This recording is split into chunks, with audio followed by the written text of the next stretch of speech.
Hey, salut! Alors, avant de débuter l'épisode d'aujourd'hui, je voudrais te préciser 3 petites choses. La première, c'est que ce que je te propose pour cette semaine, c'est un épisode replay. La deuxième chose, c'est que le sujet des 2 épisodes des vacances de la Toussaint, je vais te parler de Noël. Alors non, ne t'enfuis pas, s'il te plaît. Parce que ça, c'est la 3e chose, c'est que moi aussi, je déteste que l'on parle déjà de Noël, alors qu'on n'est que au moment de la Toussaint.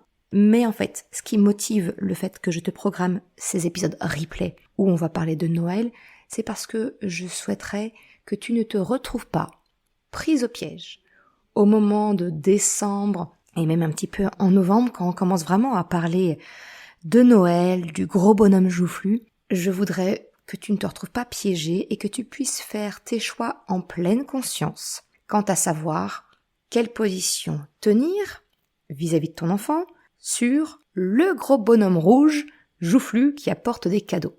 Donc tu le comprends, je ne le nomme pas précisément parce que on va aller toucher un sujet un peu sensible.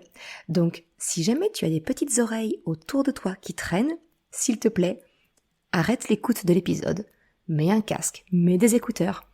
Mais j'aimerais autant que possible que tu ne te retrouves pas encore dans une situation non voulue vis-à-vis de ton enfant.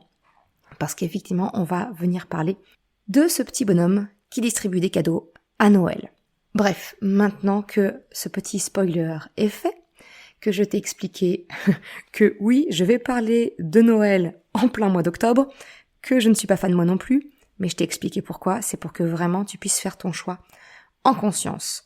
Bref, j'arrête mon blabla et je te laisse avec l'épisode replay du jour. Bonne écoute! Je suis Maude et tu écoutes l'épisode 24 du podcast « S'élever en même temps que son enfant ». Dans cet épisode, je te partage mes 5 raisons pour lesquelles j'ai fait le choix de ne pas faire croire au Père Noël à mes enfants, afin de te donner des éléments pour faire ton choix de manière consciente et éclairée.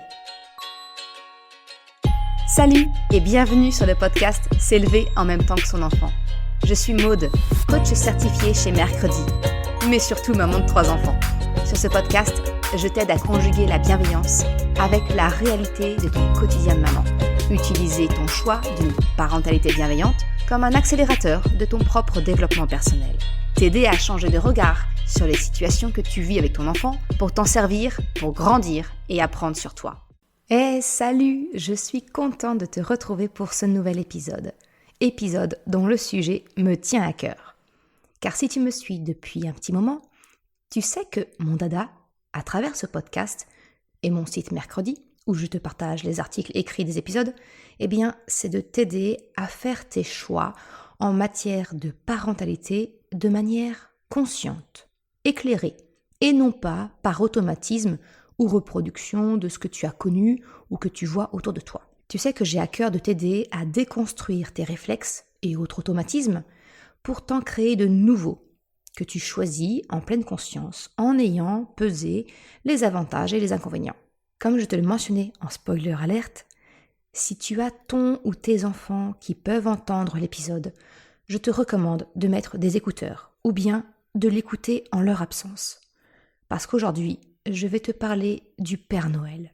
Et plus précisément, te partager les 5 raisons pour lesquelles j'ai personnellement choisi de ne pas faire croire à mes enfants au Père Noël.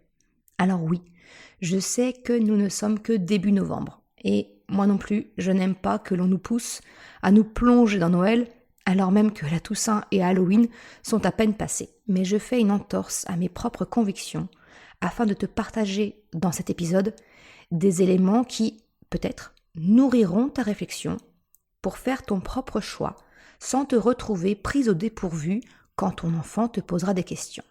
Voilà pourquoi j'aborde cette question aujourd'hui alors qu'on est début novembre au moment de la sortie de l'épisode.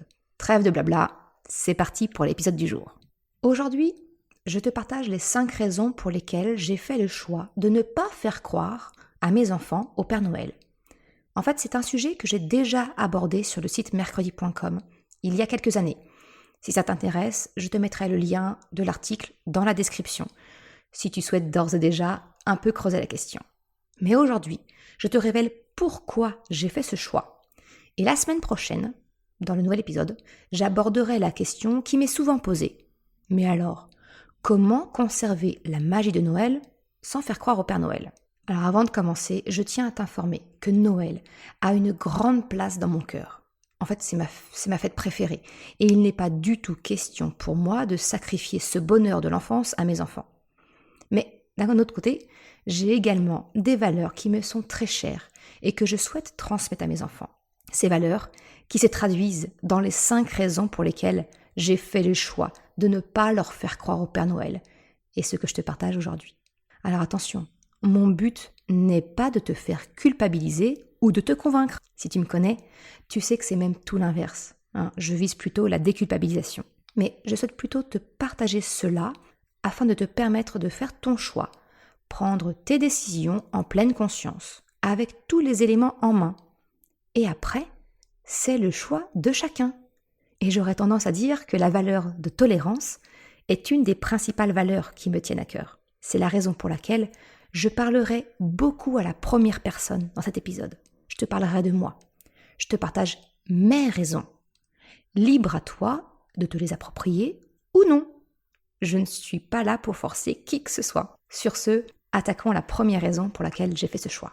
Comme tu le sais, la relation de coopération est pour moi essentielle avec les enfants. C'est d'ailleurs un des tout premiers épisodes que j'ai publié sur le podcast. L'épisode numéro 2, dans lequel je te partage les 3 raisons pour lesquelles je te conseille de choisir la relation de coopération. Eh bien, cette relation de coopération, elle est basée sur la confiance mutuelle. Je souhaite avoir confiance en mon enfant et je souhaite qu'il ait confiance en moi. C'est un des piliers de la parentalité selon moi. Alors la première raison pour laquelle j'ai décidé de ne pas faire croire au Père Noël à mes enfants, c'est pour la confiance. Il ne m'est pas concevable de prôner la vérité et la confiance 11 mois dans l'année et le mois de décembre arrivant, eh bien de mettre mes principes et mes convictions dans ma poche pour préserver la magie de Noël. Et sincèrement, tu verras, la magie, elle n'a pas du tout disparu avec le mythe du Père Noël. Les deux sont vraiment indépendants et peuvent vivre séparément. Ce que mes proches m'ont alors contre-argumenté, c'était que ce n'était pas vraiment un mensonge, le Père Noël. Il n'y a pas de mauvaise intention. C'est au contraire plutôt pour, entre guillemets, la bonne cause. Personnellement, en tant qu'adulte, je n'aime pas que l'on me cache des choses pour me protéger. C'est plutôt infantilisant, je trouve, de penser que je ne suis pas en mesure de comprendre ou de connaître quelque chose. Je ne fais donc pas de différence entre un mensonge avec un but, on va dire malveillant, qui va être de ne pas se faire prendre vis-à-vis d'une bêtise ou quoi que ce soit, et un mensonge avec un but plutôt bienveillant, protéger d'une nouvelle blessante ou bien entretenir un monde imaginaire avec le Père Noël. J'ai également entendu la comparaison avec les cachotteries qu'on peut faire dans le cadre d'une surprise. Là encore pour moi, ce n'est pas comparable.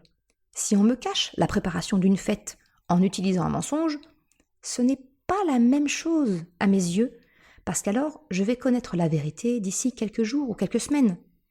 Ça n'a rien de comparable avec le fait de faire croire à un enfant pendant plusieurs années, généralement entre le moment où il est en mesure de comprendre ce que les cadeaux de Noël représentent, donc vers l'âge de 3 ans, et jusqu'à environ 5, 6 ans, voire même plus. Même si le but de faire rêver son enfant peut être louable, il n'y a pas de jugement là-dessus, personnellement, je ne suis pas prête à transiger sur ma valeur de confiance et de vérité. Il n'y a pas de bonnes intentions qui puissent le justifier à mes yeux. Le deuxième point qui m'a conduit à faire le choix de ne pas faire croire au Père Noël à mes enfants, eh bien, c'est dans la continuité de cette valeur forte chez moi que sont la vérité et la confiance. Il s'agit de l'exemplarité. Je ne peux pas demander à mes enfants la plus grande sincérité si je ne le suis pas moi-même avec eux. Tu le sais, je t'en parle souvent dans le podcast, mais la congruence est très importante selon moi pour créer une relation de confiance, de coopération, de sécurité avec ton enfant.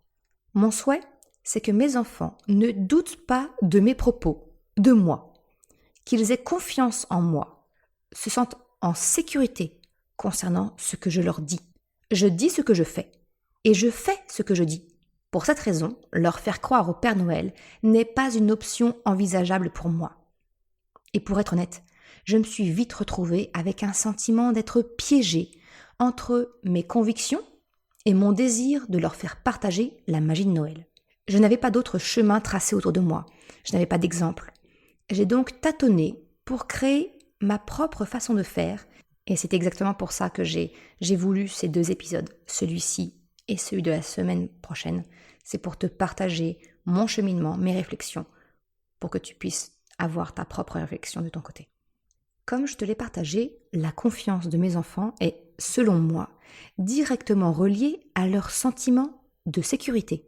Je vais donc faire un petit aparté concernant le fait que certains enfants ont peur du Père Noël. Et franchement, quand on y regarde de plus près, c'est finalement très compréhensible et logique. Afin de protéger nos enfants, nous leur apprenons rapidement à ne pas accepter de bonbons, de cadeaux de la part d'inconnus dans la rue. Sauf qu'arrivé au mois de décembre, notre approche change radicalement pour l'exception d'une personne que ton enfant ne connaît pas et à qui nous proposons de le mettre sur les genoux pour le prendre en photo, de lui confier quel cadeau lui ferait plaisir et peut-être même qu'il lui donnera des friandises. Encore une fois, le Père Noël conduit souvent les parents à avoir une posture incohérente quelques jours dans l'année. Et pour les enfants plus timides, cela peut être franchement déroutant. Alors tu vas peut-être me dire que je suis un peu provocante. Oui, je l'avoue. Mais finalement, je fais ce que je te propose ici chaque samedi, un changement de regard, en te proposant de te mettre à la place de ton enfant. Et je sais à quel point les remises en question peuvent être dérangeantes. Mais encore une fois, j'insiste, je ne suis personne pour juger. J'expose simplement les choses sous un autre angle et je te partage mon vécu. Et tu es bien entendu libre de prendre ce qui te convient et de laisser ce qui ne te convient pas. Ce petit rappel fait, pour que tu ne te sentes pas acculé surtout, je continue ma proposition de changement d'angle. Peut-être que ton enfant exprime ou pas, ou bien ressent un peu de peur dans la maison, dans le noir, le silence de sa chambre. L'imagination des enfants peut être débordante, et leurs jeux de gendarmes et voleurs peuvent se concrétiser la nuit avec des peurs liées à un sentiment d'insécurité dans la maison, dans leur chambre. En tant que parents, nous les rassurons que la porte de la maison, elle est bien fermée, les fenêtres aussi, et que vous êtes tous ensemble dans la maison, bien en sécurité. Tu me vois sans doute arriver avec mes gros sabots. Tu rassures ton enfant sur sa sécurité au sein de la maison. Et pourtant, une nuit dans l'année, il y a bel et bien un inconnu qui parvient à se glisser dans la maison, ni vu ni connu, alors que les fameuses portes et fenêtres sont bien fermées. Il y a de quoi douter un peu des propos rassurants des parents. Donc pour conclure cette première raison pour laquelle j'ai fait le choix de ne pas faire croire au Père Noël à mes enfants, tu le vois, pour moi c'est vraiment une question de congruence, de confiance entre mes enfants et moi, entre ce que je leur dis, leur demande et ce que je fais. C'est me sentir alignée entre mes convictions et ma façon d'être avec mes enfants. Alors peut-être que ton ou ta conjointe est réticent. Peut-être que tu as peur des remarques de tes proches. Déjà, avec cette première raison, qu'est la confiance, tu as déjà plusieurs arguments possibles si tu fais le choix de ne pas faire croire au Père Noël. Mais ce n'est pas tout, et je continue avec la raison numéro 2. La raison numéro 2, pour moi, c'est l'implication. Le fait de ne pas avoir à entretenir un mensonge concernant l'existence du Père Noël, te facilitera également beaucoup les choses. Tu n'as pas besoin de surveiller ce que tu dis en présence de ton enfant, si ce n'est concernant ses cadeaux de Noël, mais en plus, ça va te permettre de vivre les préparatifs de Noël complètement avec ton enfant. Parce que dès lors, tu peux l'impliquer dans toutes les étapes. L'organisation du réveillon de Noël et du jour de Noël. Alors, je ne connais pas la configuration de ta famille. Par exemple, moi, effectivement, je suis mariée, mais nos 2 familles habitent à plus d'une heure et demie et 2 heures de route de chez nous. Donc voilà, ça demande une certaine organisation entre nous pour savoir comment on fait. Aujourd'hui, on peut en parler avec nos enfants, on peut leur demander ce qu'ils préféraient, on tient compte de leur avis. Ça peut être aussi de l'impliquer dans les décorations des cadeaux, de créer des étiquettes personnalisées, peut-être qu'il peut les dessiner, les colorier, ça peut être le choix du papier cadeau ou du tissu. si comme moi, tu optes pour un Noël plutôt zéro déchet.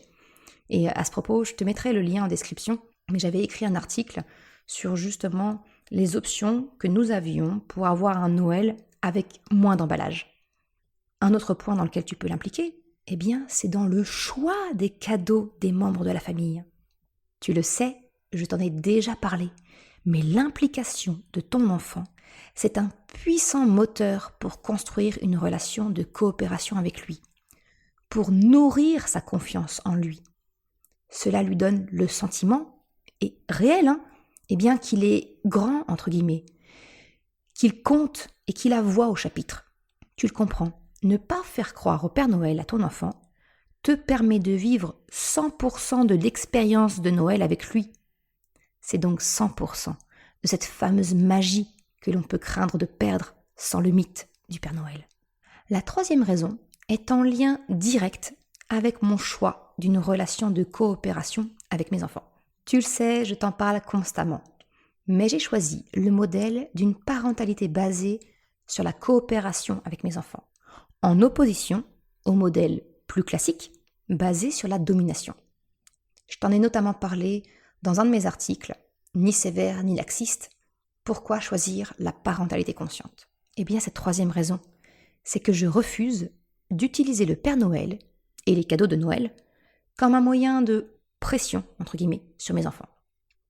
Tu as sans doute déjà entendu autour de toi, ou peut-être même entendu toi quand tu étais enfant, des petites phrases du style « Si tu n'as pas été sage, le Père Noël le saura et il ne t'apportera pas de cadeaux. » Cette petite phrase et toutes ses variantes ne sont rien de moins que du chantage.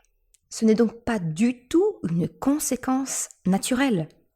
Dans l'épisode 8 du podcast, je t'ai donné les clés pour comprendre la distinction entre une conséquence naturelle et une punition. Je te mettrai le lien en description si tu veux aller un petit peu plus loin. Si je découpe un petit peu cette notion du chantage lié au Père Noël, le premier point, eh bien, c'est que finalement on donne un rôle négatif à un personnage positif. Je m'explique. Avant, nos parents avaient le mérite d'avoir une définition claire et précise du rôle du Père Noël. Celui d'un personnage bienveillant, positif, qui faisait plaisir en apportant des cadeaux.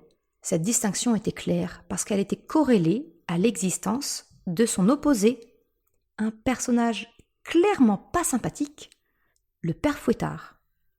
Le Père Fouettard faisant peur, eh bien il a largement disparu au profit du Père Noël. Sauf que du coup, le mauvais rôle a également été transféré sur le Père Noël. Et aujourd'hui, notre petit bonhomme rouge, il cumule les deux casquettes.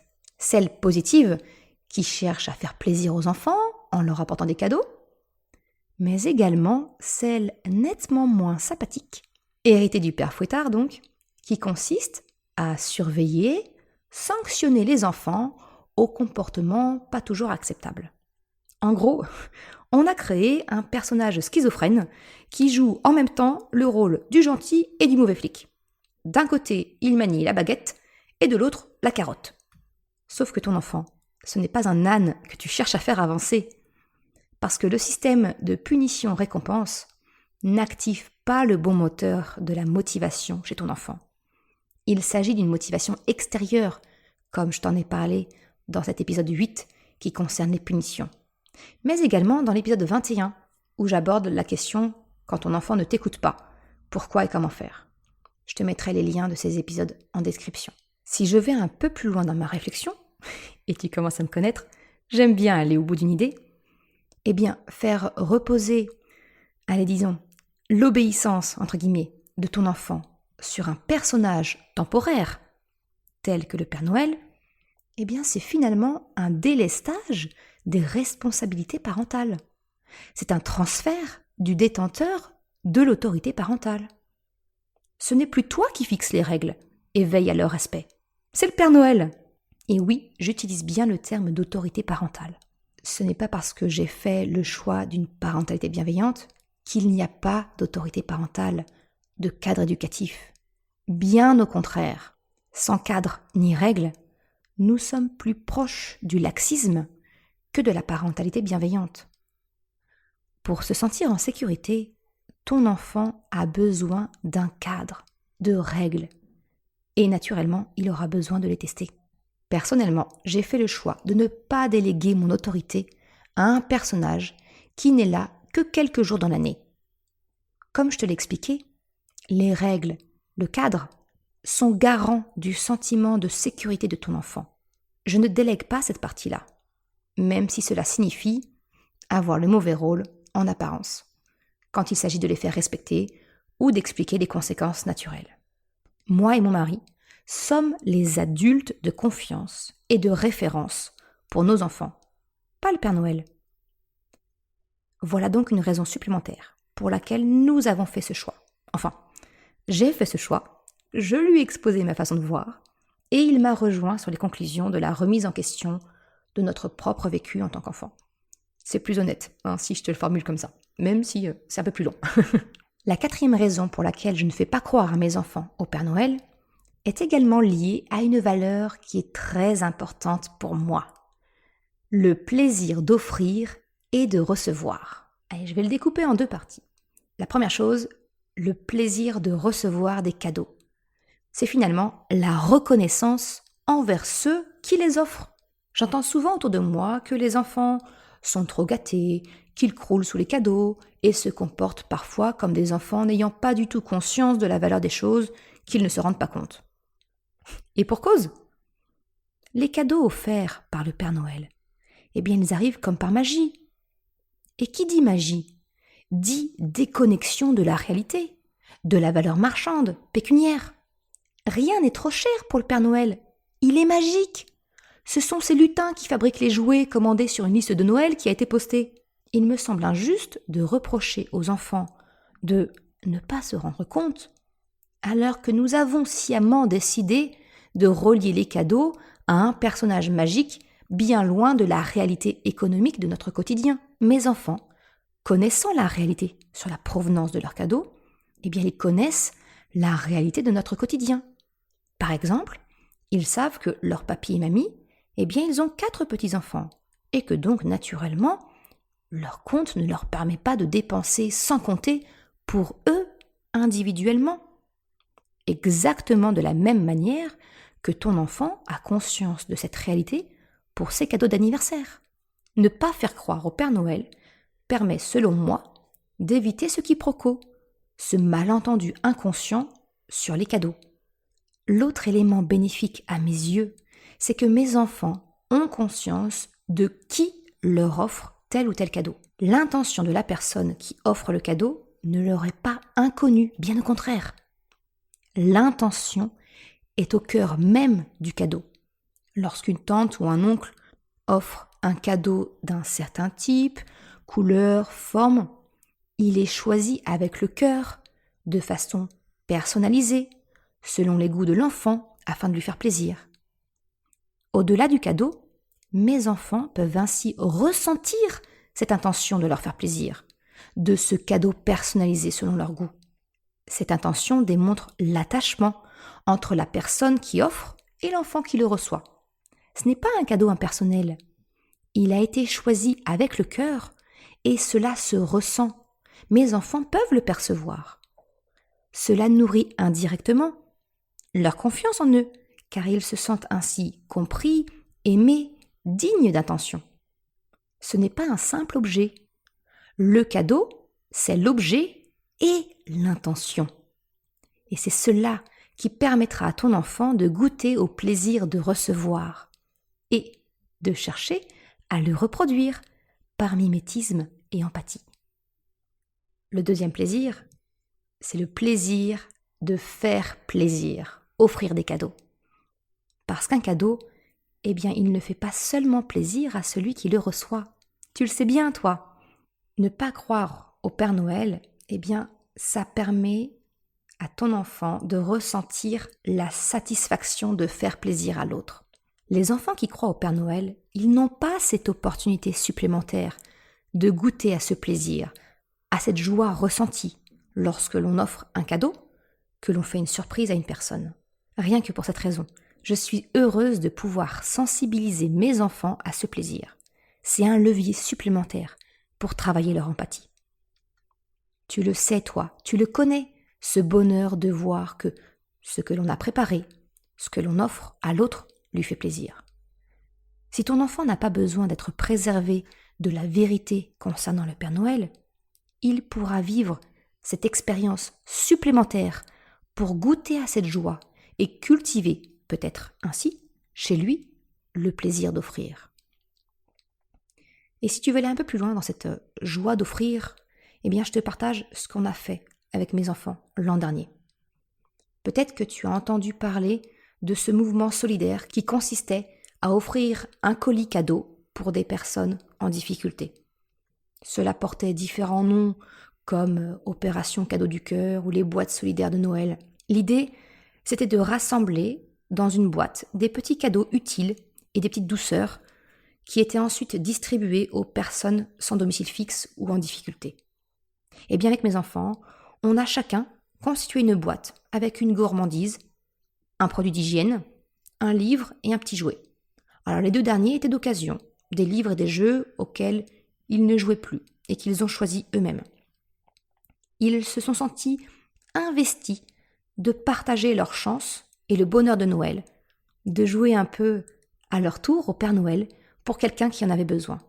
Ne pas leur faire croire au Père Noël leur permet également de créer leur propre cadeau, que ce soit lors d'une telle opération, si elle se reproduit cette année, ou peut-être même simplement pour les autres membres de la famille. Les enfants vivent ainsi 100% de la magie de Noël, en vivant également l'expérience du côté de celui qui offre et qui ressent ce plaisir. Je termine l'épisode d'aujourd'hui en abordant le fameux argument qui revient régulièrement. Croire au Père Noël participe à l'imagination de l'enfance et peut-être es-tu réticent ou réticente à l'en priver. Ce que je comprends complètement, Mais encore une fois, laisse-moi te présenter les choses sous un autre angle peut-être. Les enfants sont les rois du monde imaginaire. Ils ont cette capacité naturelle à se projeter dans leur monde, leur aventure. Ils savent comme personne se déconnecter du monde réel pour vivre intensément leurs aventures. Ce qui nous vaut bien souvent des difficultés à les faire revenir à la réalité du quotidien et de passer à l'étape suivante comme aller se mettre en pyjama ou venir à table. Ils n'ont donc pas vraiment besoin de notre aide pour construire leur monde imaginaire. Le point essentiel selon moi, c'est que les bénéfices de l'imagination résident dans le fait de construire le monde imaginaire. L'imagination, c'est l'action d'imaginer. Alors oui, je sais, ça peut paraître bête dit comme ça, mais je répète. L'imagination, c'est l'action d'imaginer.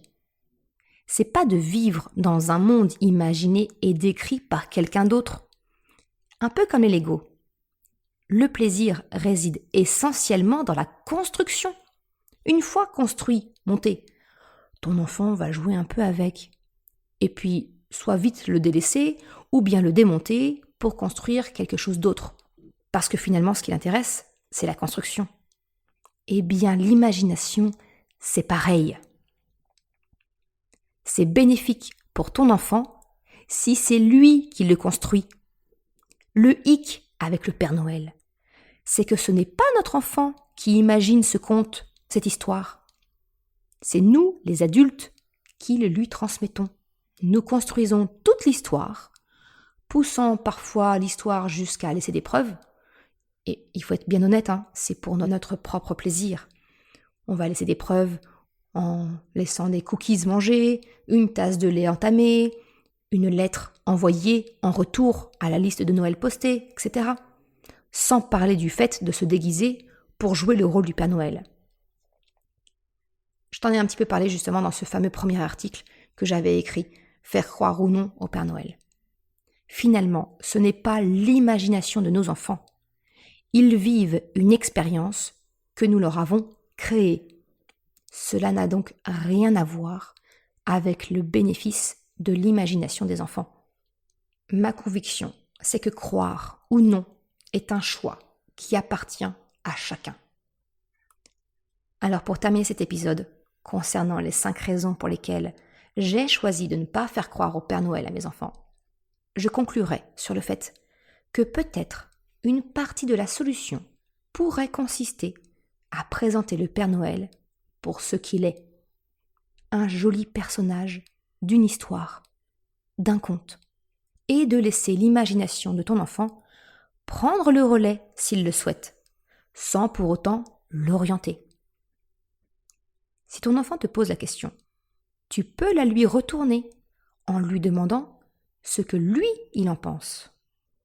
Croire ou non à quelque chose, c'est le propre de chacun. C'est notre liberté de penser, notre libre arbitre. Je n'ai pas du tout parlé de Noël sous l'angle de la religion, tu l'auras remarqué. Mais pourtant, je vais me risquer un petit parallèle.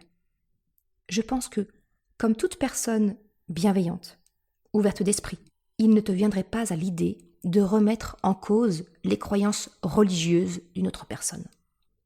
Il y a des personnes qui croient en un Dieu particulier, ils lui donnent différents noms, et puis il y a d'autres personnes qui ne croient pas en l'existence de Dieu. La tolérance, c'est d'accepter cette diversité de pensée. Et si nous nous autorisions cette même liberté de pensée concernant le Père Noël? Et si tu acceptais de laisser le choix de croire ou non à ton enfant? Je te laisse aujourd'hui avec ces éléments, mes 5 raisons, des questions peut-être.